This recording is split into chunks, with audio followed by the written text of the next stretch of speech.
Most Wiccan traditions work with 5 elements during rituals: earth, air, fire, water, and spirit. Each of these 5 elements is a fundamental building block of the universe and symbolically represents the various stages or forms of matter. Each of these elements also has its own qualities and correspondences. The 5 elements are most often invoked during the consecration of the circle or the very beginning of the ritual. Each element is linked to a cardinal direction. Practitioners face in the cardinal direction and will often turn their palms up when calling the power of the element into the circle. As each element is called and welcomed into the circle, it is termed calling the quarters. Calling the quarters can be simple or it can be dramatic, poetic, and complex. It can work in a theme such as the human body if it is a ritual for healing, or it can be written to target a specific pantheon of gods and goddess. The possibilities are endless. Let's explore the characteristics and correspondences of each element. The Earth is our planetary home. It is where all life abounds and is the source of our sustenance. The natural cycles of the Earth are growth, harvest, decay, and regeneration. A myriad of topographical landscapes are found all over the Earth, complete with diverse flora and fauna. But the Earth is not simply the living things that inhabit it. The Earth is comprised of deep caves, reaching mountains, and dense forests. The element of Earth is associated with the cardinal direction, north. It corresponds to the magical tool of the pentacle. The colours that represent Earth most often are green and brown. The Earth is closely aligned to the goddess, as they are both fertile and stable. The element of Earth is solid and full of endurance, as it continues through the cycles of the seasons, year after year. The air fills our lungs as we inhale a deep, rejuvenating breath. Air is all around us, but invisible to our eye. The air is felt through the breath, the skin, and the view of the swaying trees. It is movement in the purest form as the wind travels around the globe, spreading seeds for life, changing the landscape of the earth, and allowing the creatures of the sky to move amongst us. The air holds clouds, birds, and the stars above us. The element of air is associated with the cardinal direction east. It corresponds to the magical tool of the wand. The colours that represent air most often are yellow and white. The air is closely aligned to the soul, as it is essential for life. The element of air is related to communication, wisdom, and mental powers.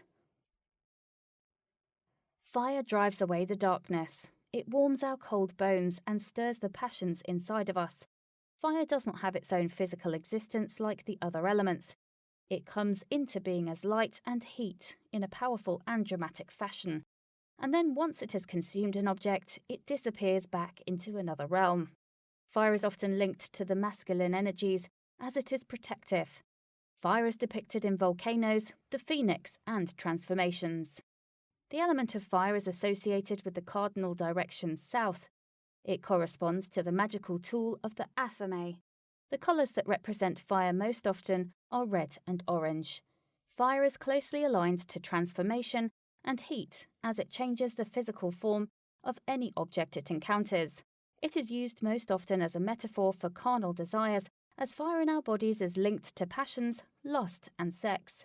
The element of fire is related to strength, activity, and the innate life force inside of all of us. Humans are predominantly comprised of water. Water flows into and through our bodies and is necessary for our continued existence. We are suspended in a life-giving liquid while growing inside of the womb. Water falls gently from the sky to nourish the earth and help the flora to grow and thrive. The water embraces sea creatures, an unexplored underwater landscape, and falls from the sky above to feed the earth. The element of water is associated with the cardinal direction west. It corresponds to the magical tool of the cup. The colour that represents water most often is blue. The water is closely aligned to the goddess and feminine energy.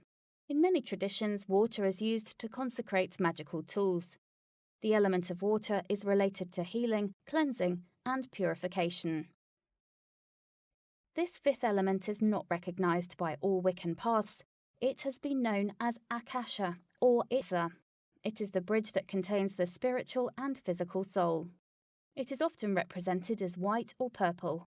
It is the crown chakra in Eastern religion practices and the halo in Abrahamic traditions.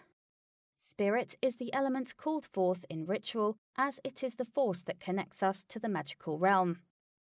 While the 5 elements are linked with the beauty of the self and the natural world, each element also contains a darker component. It is through these components that change comes in drastic forms. The earth shakes with tremors, the water rises in tsunamis, the air rises as tornadoes and fires rage out of control. Each element should be respected for its ability to exist in all forms and treated accordingly. Take time to work with the powers of each element in your practice. As you journey down the pagan path, usually an element will feel natural to your own magical working. Embrace it and relish in working with your element, but don't forget that they all work in tandem with one another.